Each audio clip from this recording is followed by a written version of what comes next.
Minsan sa buhay natin, may darating na isang tao na magpapaniwala sa'yo na nang walang hanggan.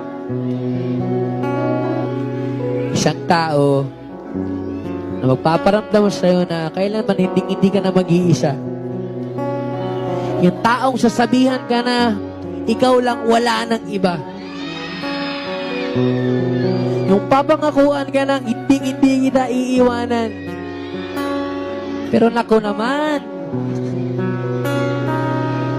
siya yung unang nang iwan.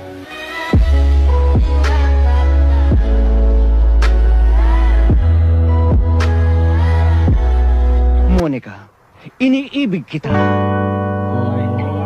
Iloloko mo naman ako eh. Sinabi lang hindi kita niloloko.